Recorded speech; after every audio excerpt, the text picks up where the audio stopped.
Oui, écoutez, tout d'abord, les sirènes d'alerte ont retenti dans le centre d'Israël aux alentours de 4 heures du matin, cette nuit notamment.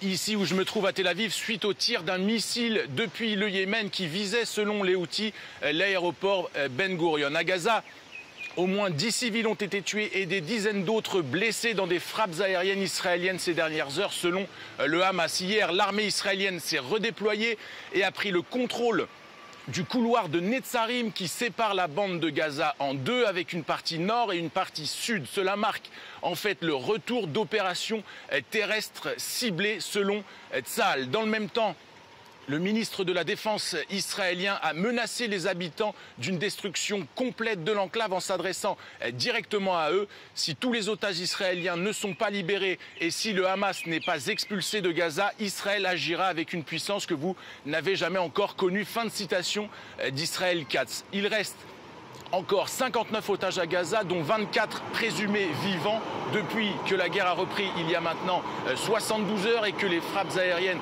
sont quotidiennes des cibles terroristes selon Israël. Le Hamas déplore de son côté des centaines de morts civiles. Dans ce contexte de reprise de guerre, le Premier ministre israélien Benyamin Netanyahou est de plus en plus contesté.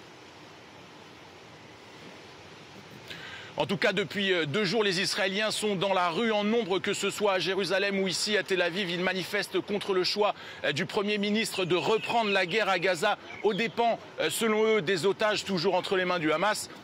Mais pas seulement, ils s'opposent aussi aux attaques répétées de Benyamin Netanyahou contre la démocratie israélienne et l'état de droit. Dernier exemple en date, le licenciement du chef des renseignements intérieurs, Ronen Bar. Le Premier ministre, je cite, n'a plus confiance en lui, mais il faut dire que le Shin Bet enquête actuellement sur certains des plus proches conseillers de Benyamin Netanyahou qui sont soupçonnés d'avoir été employés par le Qatar pour promouvoir les intérêts de Doha en Israël. Une affaire qui tombe sous le coup de la censure appelée par la presse ici le Qatargate. Et puis, il faut se rappeler aussi que le chef du gouvernement israélien est toujours poursuivi dans plusieurs affaires pour corruption, fraude et abus de confiance. Et pourtant, ces dernières semaines, Benyamin Netanyahou n'en finit plus de grimper dans les sondages, lui qui était au plus bas après les massacres du Hamas le 7 octobre 2023.